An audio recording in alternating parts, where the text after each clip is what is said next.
Okay, today's a big one. This is episode 100 of the Do Different Better show. And we're not celebrating with confetti, we're celebrating with a move.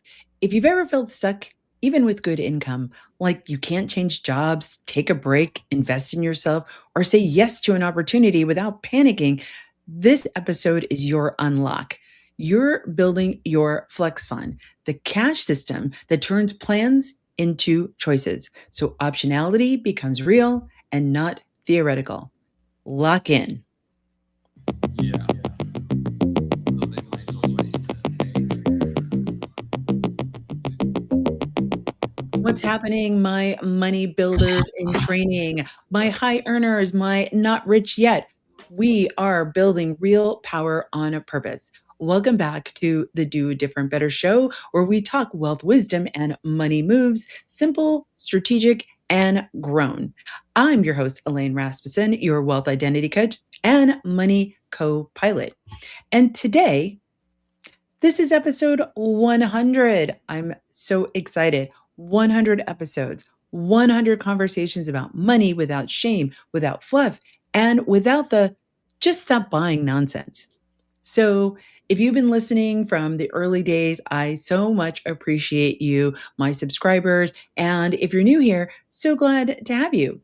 If you found the show last week, welcome. You are right on time. And if you're one of my people who listens and thinks, I really need to not just listen, but do, today is your day. Because the best way to celebrate episode 100 is not just a celebration, it's the kickstart you've been waiting for. It's a big money move. This is an activation episode. We're building a system that turns ideas into actions and actions into choices. Today's episode is called Build a Flex Fund, the cash system that turns plans into choices. Here's the truth. Most people don't fail financial because they don't know what to do. They fail because they don't have a structure that makes good decisions actually possible. A flex fund is a key piece of that structure, and it sits perfectly within our soul arc, right? SOLE. The last 3 months, we've been talking about soul and the S, which stands for stability, which is your predictability, your buffers, and reduced volatility. We built your baseline, we built a buffer, we talked about brick house, we cleaned up some of our money chaos, and we reduced the reactive panic. In the next 3 months, I'm going to be focused on the O in soul, which is optionality. This is liquidity, or how much cash we have access to, it's flexibility, and it's the availability to choose. Optionality is the real flex because income is not freedom. Optionality is freedom. And a flex fund is the cash system that actually makes optionality real. So let's define it. What is a flex fund? A flex fund is cash that is set aside specifically for opportunity and transition. It is not emergency only. It is not your retirement. It is not random savings that you keep meaning to grow. A flex fund is purposeful and intentional. It's money that lets you say yes to the right opportunity, no to the wrong opportunities or obligations, and I'm fine during a transition. It's the difference between I want to leave this job, but I can't, and I'm leaving and I've got a plan. I know exactly what I'm going to do, and I know exactly how long it's going to take me to do it. Now, I want to be very clear because people often mix these up. There is the flex fund, right? Here's your stability stack and where flex fund actually fits. So we've talked about baseline. This is your minimal viable month of what it costs to keep life running, right? Then it's the buffer. That's your shock absorber for normal life. Like your tire blows out, you have a big copay, or you have some small surprises. And then there's the brick house. This is your resilient fund. This is a being able to withstand a multi-month disruption, like maybe job loss, or just life kicking you in the gut, right? Something happens, life be lifing, all right?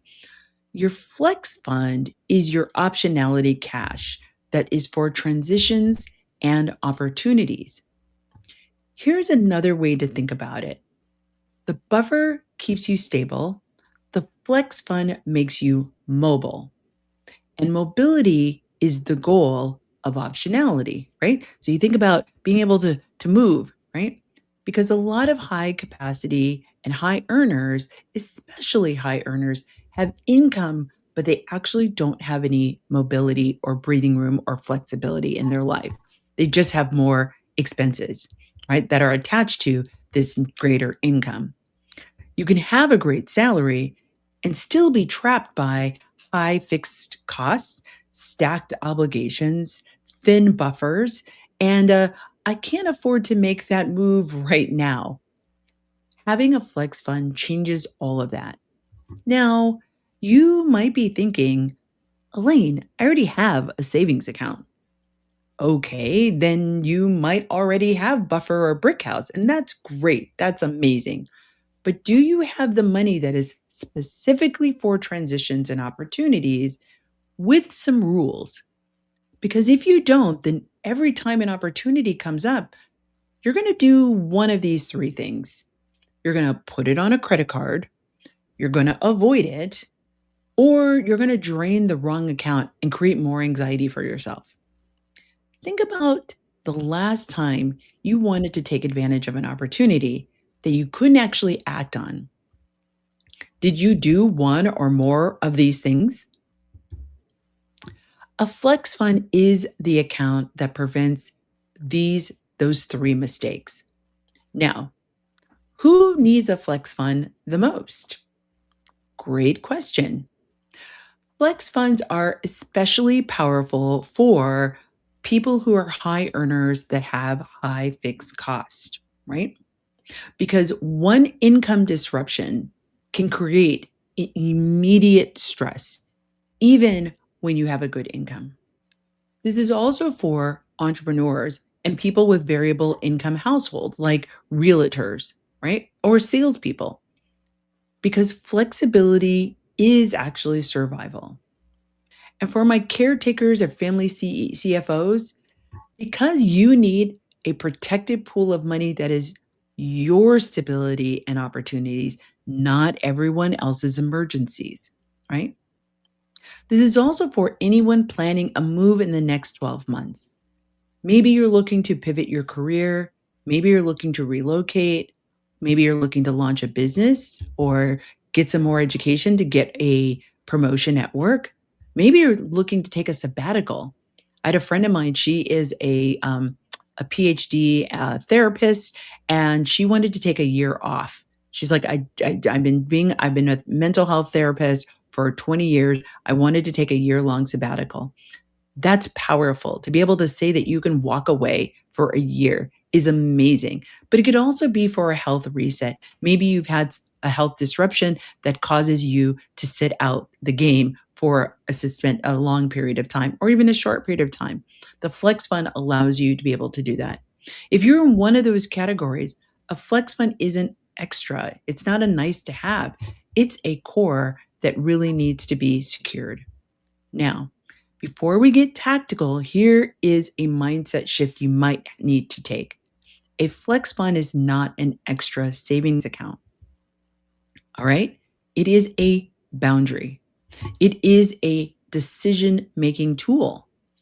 It is wealth capacity protection because optionality increases your wealth capacity.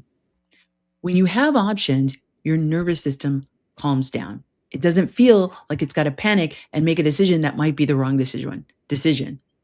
You stop making frantic decisions, running around like a chicken with its head cut off, if you've ever heard that term. And it allows you to start building aligned, conscious finance choices that match your values. Okay? So, coming up, I'm going to show you the flex fund design. I'm going to show you how to size it, where it should live, how to fund it automatically, and the rules that stop it from coming becoming the quote unquote oops spending. Then later in the show, I'm going to show you how to use it, how to refill it, and then your 30-day setup plan. This is episode 100, okay? We are not just learning, we are going to be building. Now, don't forget to follow me on Instagram at Do Better with Elaine and check out some of my upcoming events that might be coming to your area. You can check those out at www.dodifferentbetter.com. So I want you to stick with me, and I'm going to show you after the break. We're going to get into more of this and talking about what is the Flex Fund, how to get it started, now that we've talked about what it is and why it's important. So catch me after the break.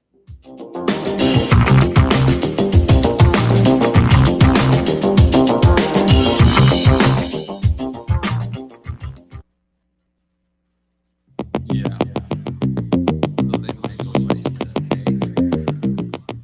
Welcome back to this segment of the Do Different Better show. I'm your host, Elaine Rasmussen, your wealth alignment coach and your money co pilot. If you're just joining us, we are talking about building the Flex Fund that gives you optionality to make life shifts you need without panic or regret or missed opportunities. Okay, we're really going to be focused on the Flex Fund design. Don't worry, you don't have to go to architecture school to follow me. I promise, right? There's not going to be a whole lot of spreadsheets either. But because without design, savings really just becomes a vibe, and vibes do not create optionality. Here's the core principle: a small flex fund you build and protect is far more powerful than a big one you never create. Okay? I want you to really let that settle in.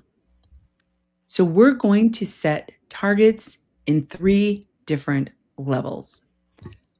Starting with level 1, that is the decision cushion.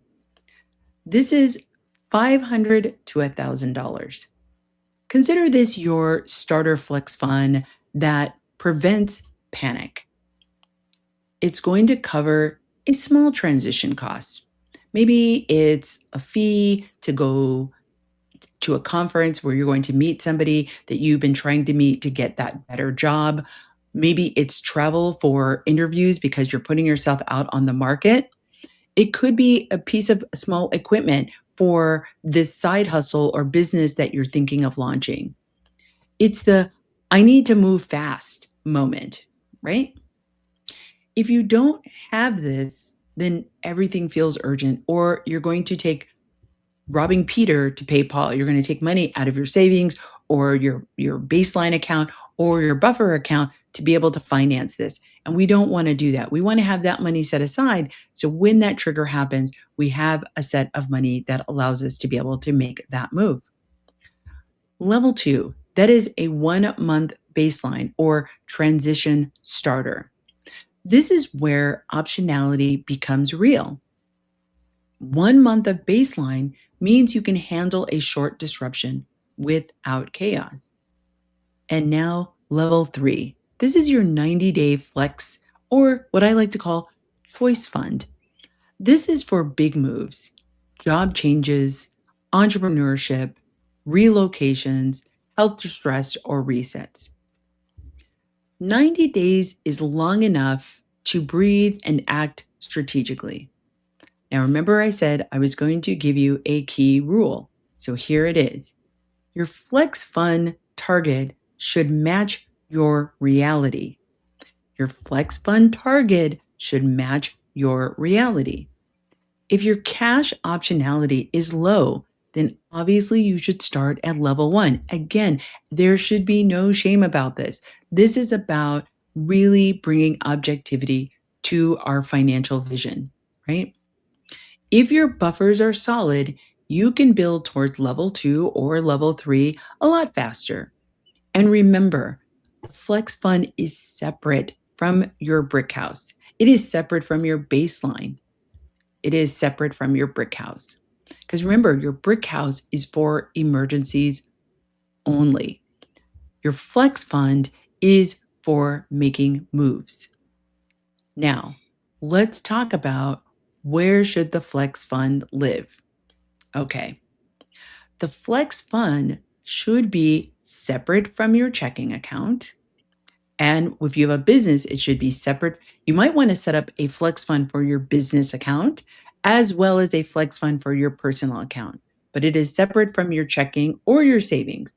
It is easy to access. And I'm going to qualify easy to access because I know y'all. It's not tied to daily spending in any way, shape, form, or fashion. Ideally, it's in a high yield savings account or a dedicated savings bucket. It might even be at a completely different financial institution than the institution that you normally bank at. The reason separation matters is behavioral. It's tapping in and hacking your brain. If it's in checking, this is how you're going to experience leaks, right? You might, oh, I'm going to use this and then I'm going to put it back. And we never put it back, right? If it's mixed with the buffer or your brick house accounts, you will hesitate to use it or you'll use it for all the wrong reasons.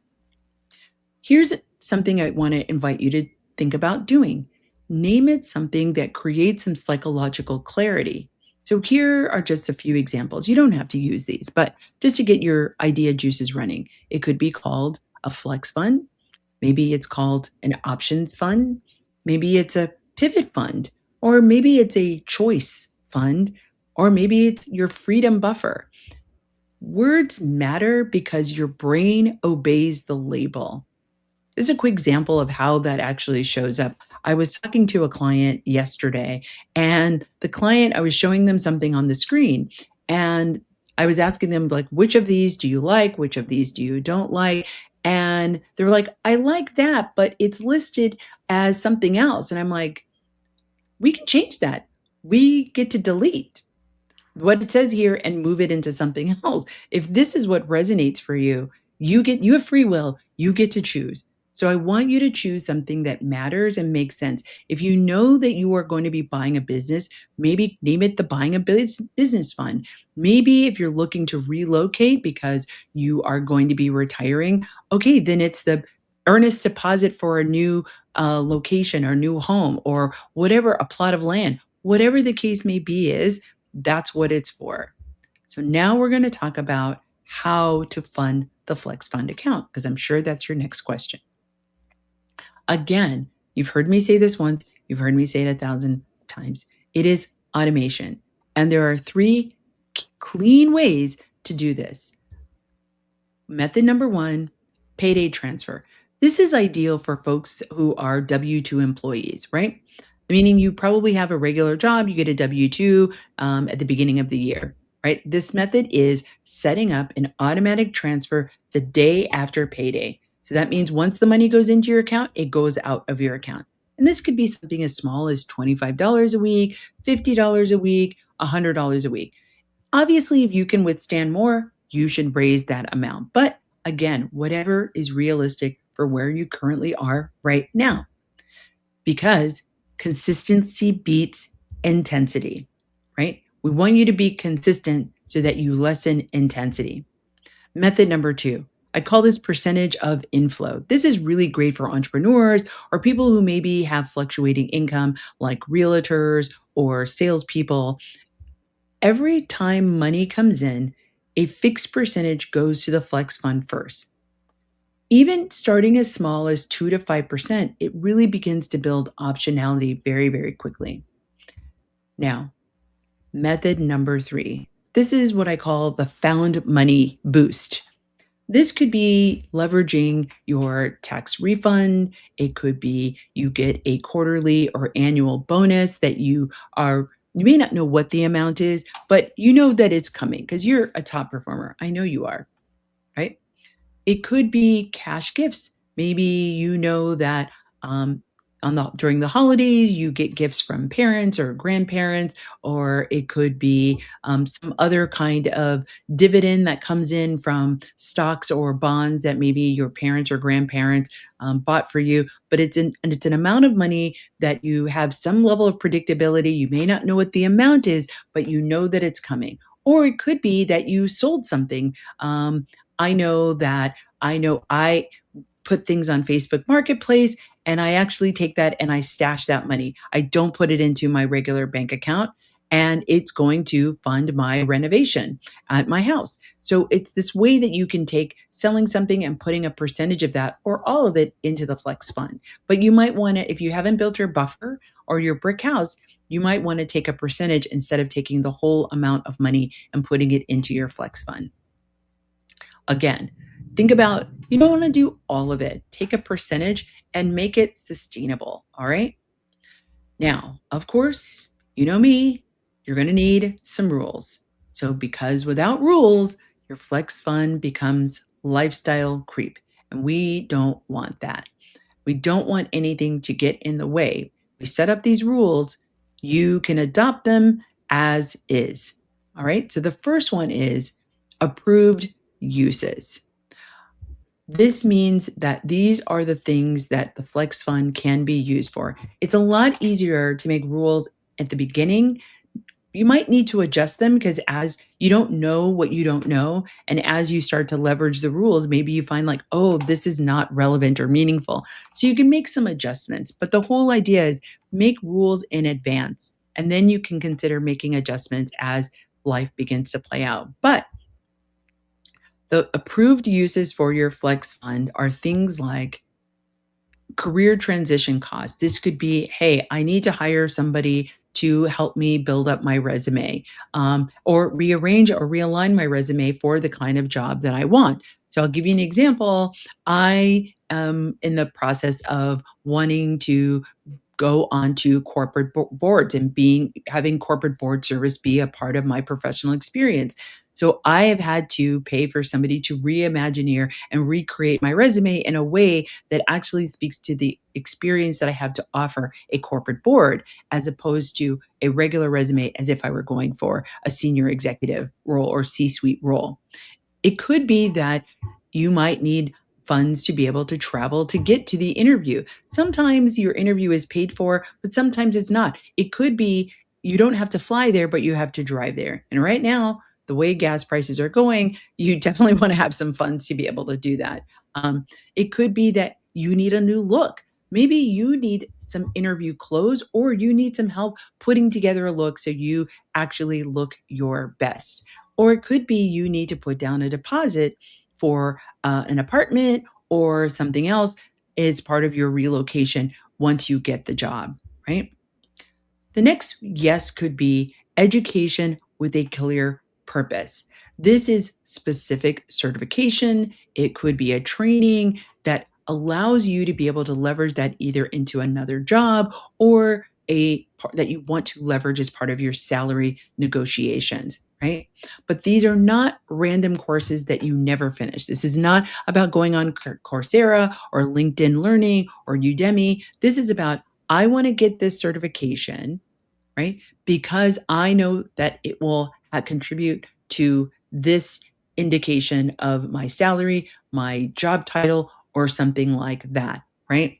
You are leveraging it for a purpose that has a quasi predictable outcome. You know that me getting this certification means that I now qualify for this level of job title or this level of pay in my either current job or in my industry.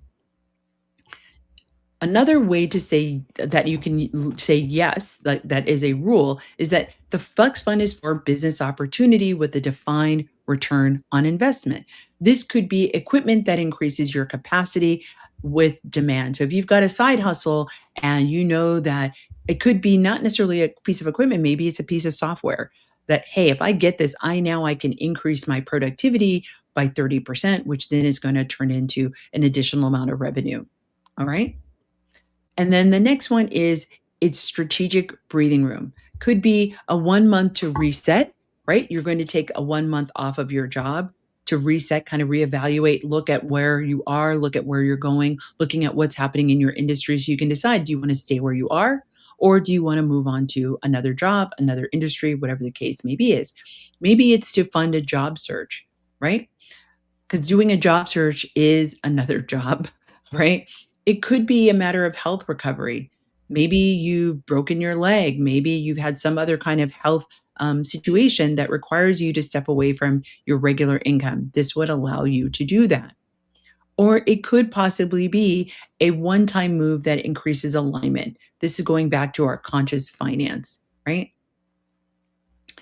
Here are the things that are not approved for your flex fund. This is recurring lifestyle upgrades, right? These could be subscriptions, higher rent, or other monthly payments.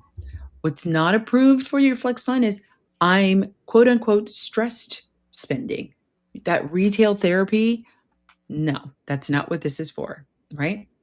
It is also not for predictable bills that you actually should plan for in your baseline. It's not for impulse shopping disguised as self care, okay? And it's not for funding someone else's recurring chaos. I'm talking to you, my caretakers, my family CFOs. Now, here's a decision rule. If it's recurring, it's not flex. Flex is for one time opportunity or transition. If it's recurring, it belongs in your baseline planning or your fixed cost restructuring. Now, let me address the biggest risk. People use flex fund emotionally. So we need to install one more rule. That is the no flex withdrawals during emotional spikes rule. Okay. That means if you're angry, if you're anxious, or you're overwhelmed, I want you to sleep on it. This is the 24-hour rule because the flex fund is about choices. It is not about coping. Now, for episode 100, I want you to do something simple. Before the end of this week, I want you to choose your flex fund level target and set the automation, even if it's $10, because the goal is to activate, not to plan to activate. Coming up, I'll talk about how to deploy the flex fund properly, how to refill it, and your 30-day setup plan. This is where optionality becomes a lived experience. I can't wait to see you after the break. Yeah. So they might go right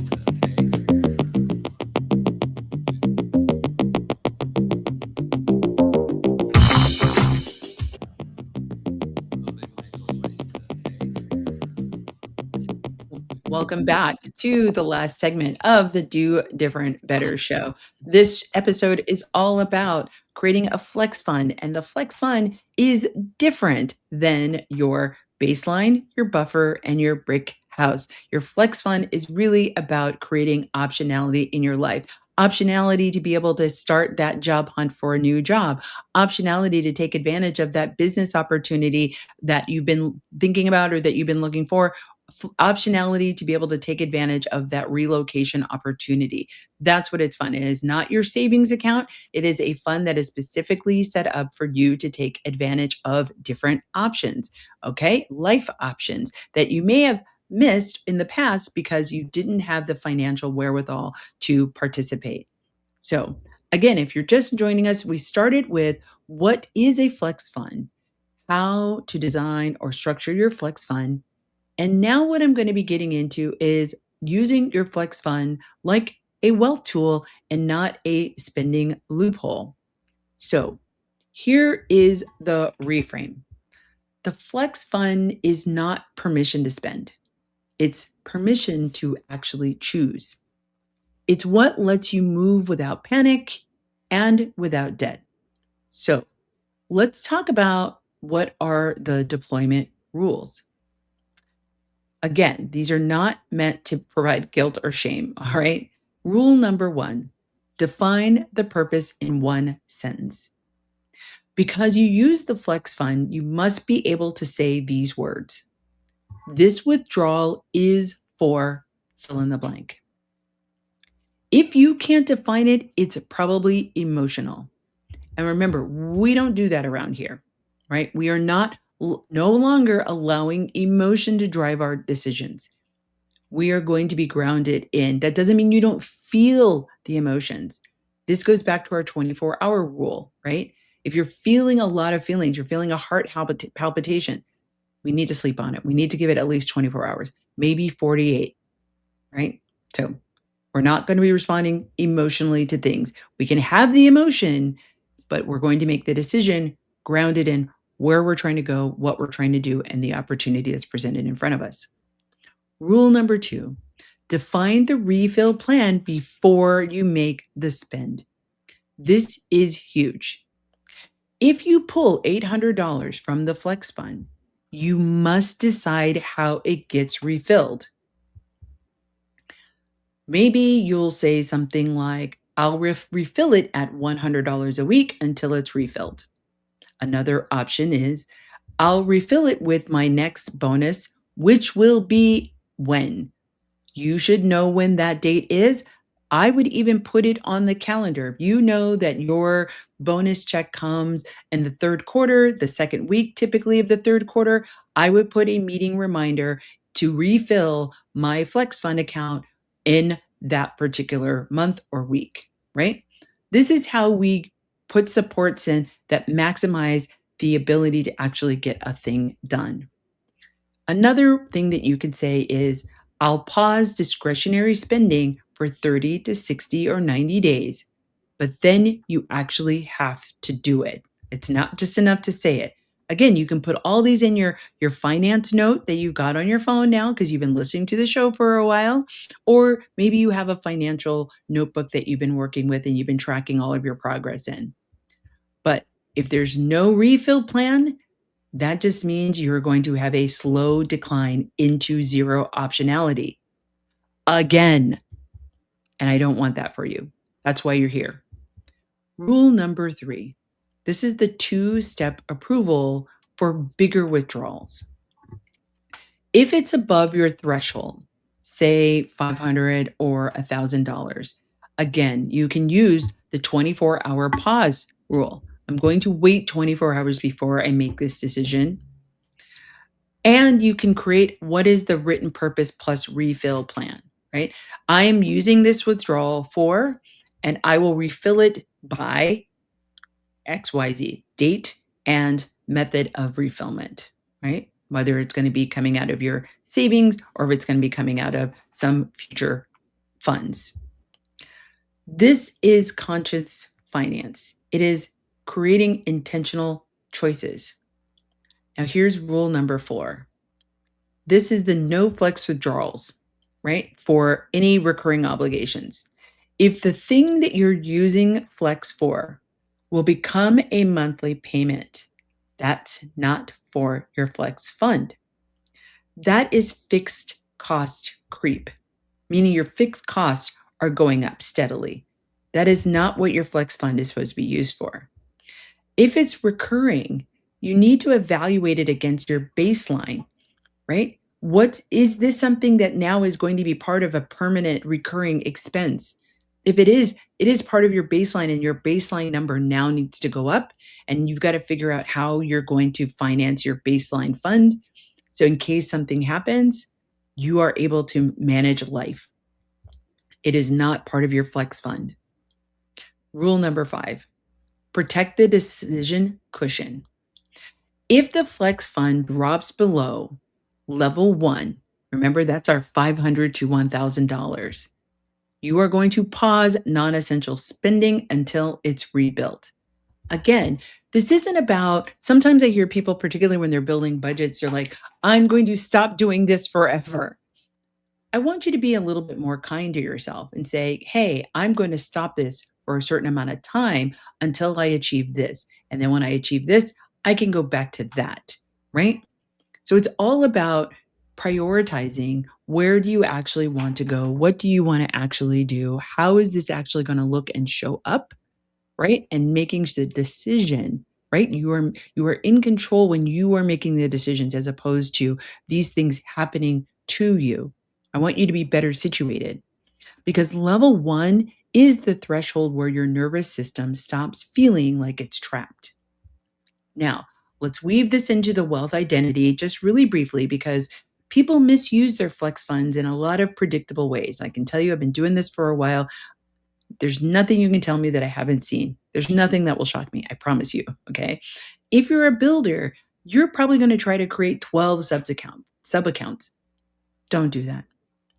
One account with clear rules and you're done. Right. If you're a caretaker, you'll treat your flex fund like a community chest. Right. I want you to stop that. Your flex fund is for your household's mobility. If you want to give, use a separate budget. Don't mix the two. For my maximizers, you'll use Flex Fund to chase shiny opportunities with no defined ROI. Your rule, define the return on investment and the purpose. If you can't explain it, it is probably hype, and we don't do hype here. For my minimalist strategists, you'll probably avoid setting it up altogether and then start to feel like you're behind. So I want to offer this rule for you. Automate something small today. Something small, something doable. A lot of financial institutions, you can go online right now and set up. I did this with my son. He borrowed some money from me when he was renovating his house, so we were able to go in and set up that money came to my bank account, even though we don't bank at the same place, on a regular cadence, right? So he was able to set that up, and now the money is coming in to repay me. It's a weekly, small, recurring automation that drops into my bank account from his bank account. A lot of financial institutions allow you to be able to send money to other places, other financial institutions. And again, if you are naming your account with the thing that its purpose or used for, maybe it's your buffer, maybe it's your baseline, maybe it's your flex, but you've labeled it that, it makes it a lot easier when you go and have this money because you'll know exactly what it's for. And here's another pro tip. If you have an opportunity to create a description for that account, write some of these rules. So when you open that account on your screen or on your app, you are constantly reminded what that's for, which makes you less likely to participate in bad decision-making behavior. Okay. So again, for you all, you're going to automate something small because momentum beats perfection. Now, the 30-day plan. That is the part that turns this episode into results. All right. So here's your 30-day flex fund setup plan. Week number one. And again, if you're driving, you're listening to this on the road, bookmark this. You can come back and listen to it later. But again, set up some time on your calendar when you're actually going to listen, and it's going to be quiet. You're not going to have a whole bunch of mayhem, maybe a whole bunch of kids running around. I actually want you to be thinking about this so you can concentrate and zone in and lock in so that you are promoting your success, right? So week one is you are going to open a separate account or create a savings bucket. A lot of financial institutions, you can do this online now. You don't have to actually go to the bank. That was in my day. You had to actually physically go to the bank to open a bank account. They make it so easy. There is no excuse. But this is going to be a separate account. Name it the Flex Fund, the Options Fund, the Pivot Fund, whatever you like. And you're going to set your level one target. Maybe you have it all at once, but maybe you might have to make deposits to get there. That's all fine. Either way is fine. But this is going to be $500 to $1,000. And you're going to write your approved uses and not approved rules in the notes section or in the notes section on your phone, or you're going to put it in your finance note journal, right? Your money journal. Okay, that's what you're going to do in week number one. Easy. You can probably do that inside of 30 minutes over coffee. Do it with a friend. Call a sibling. Say, hey, I want you to do this with me. You guys can do it together. Sharing is caring. You're much more likely to be successful if you do this with somebody than if you do it on your own. It's not to say that you won't be successful doing it on your own. You just increase the likelihood that you'll stick to it if you do it with someone else. Week number two. This is your automate week.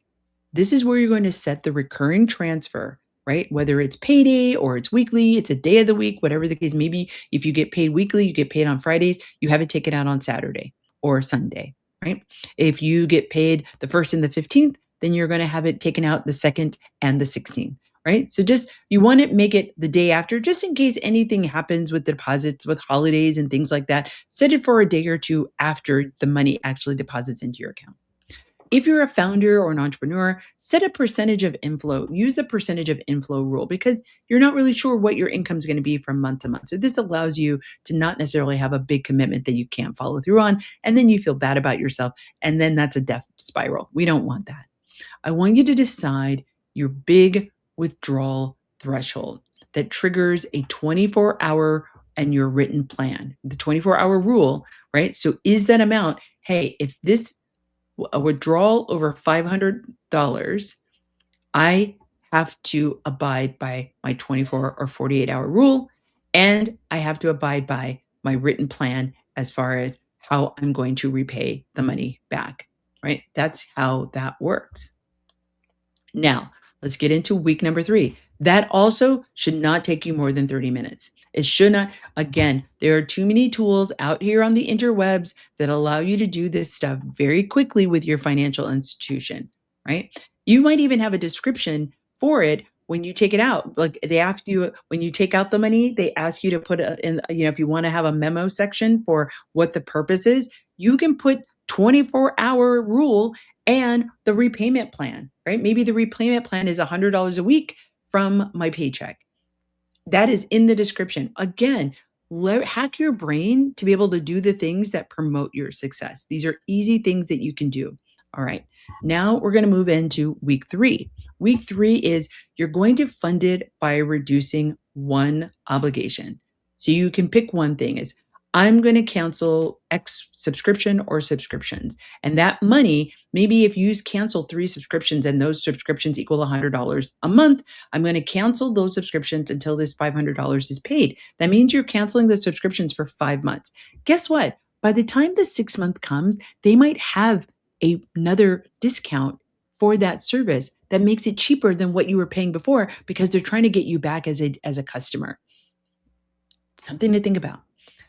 Also, you could renegotiate one bill. Once again, you're finding ways to compensate for the money that you've taken out and to rebuild the fund. You can maybe reduce one recurring convenience cost, a delivery service, something else. Maybe it's getting the facial. Maybe you just go without getting facials and you do them at home for the next couple months because that could be easily $150. You're going to take $150 and put that back into your Flex Fund account. The idea is that you're redirecting that money back to the Flex Fund. Okay. Week number 4, review and adjust. So here's where you're going to check your progress, decide whether or not level 2 is now where you need to go, right? You're going to flip that trigger to move to level 2. You're also going to put a quarterly Flex Fund check-in on your calendar. Maybe it's just your day, your finance day. We've talked about, right? That of like, hey, finance day is 2 hours, 3 hours, and these are the things that I'm going to do. I'm going to review my expenses. I'm going to review my credit cards. I'm going to review my Flex Fund. I'm going to review my baseline. Does it still apply? Is it still meaningful? Have things changed? It's just your own personal finance check-in. Again, way more fun if you do it with somebody else. Maybe it's your partner, maybe it's not your partner, right? Especially, I know for me, I've been in situations with partners where they have a lot of financial insecurity, and these conversations never went well because they were constantly triggered. So we couldn't have those conversations together because I'm trying to approach this objectively and they were not. And so it made it difficult. So sometimes getting your own sort of stability before you start bringing your partner might be something you want to think about. But that's really it. It's simple, it's repeatable, and it's sustainable. Now, because this is episode 100, I want to end with this. 100 episodes means you've had 100 chances to learn. You've had 100 opportunities to do. And if you've been waiting for the right moment, this is the moment. It does not matter where you are, it matters that you start. I don't care if you're working at McDonald's or you're a CEO of a Fortune 100 company. Today is the day that you act, because this episode is about doing. You don't build wealth by knowing what to do. You build wealth by building systems that help you and manage you in making good decisions easily. That's part of what a flex fund is, part of that system that allows you to do that. So here's my call to action to you. I want you to go to the website and download the Flex Fund Setup Checklist and the rules. So everything that I've talked about, I put into a one pager that you can access for free on the website. And then you can bookmark this, or you could go back to YouTube and watch the episode 100 and go into the deep dive, and you can walk through step by step on how to set this up super, super cleanly. Okay. And remember, the whole point of these next coming up months is really focused on moving you from stability. Stability keeps you from falling apart, but optionality lets you move. And we are going to be focused on optionality in these next several months. We're going to talk about where are the ways and opportunities that you can create options, financial options, money options with your life to achieve the things that you have envisioned for your life. If your life is, I want to be a digital nomad and live in a different country every 3 months, okay, let's set up the financial system that allows you to do that. If you have a business that you want to grow, okay, what are the financial systems, even within your business? A lot of what we're talking about can be used for business as well as for your personal life. They are not just limited. But I really want you to think about, what is the wealth identity you want to move into? Where you want to go? What parts of your wealth identity do you want to shed? What kind of optionality you want to bring to your life? Do you want to be able to just, like, I want to be able to take that vacation.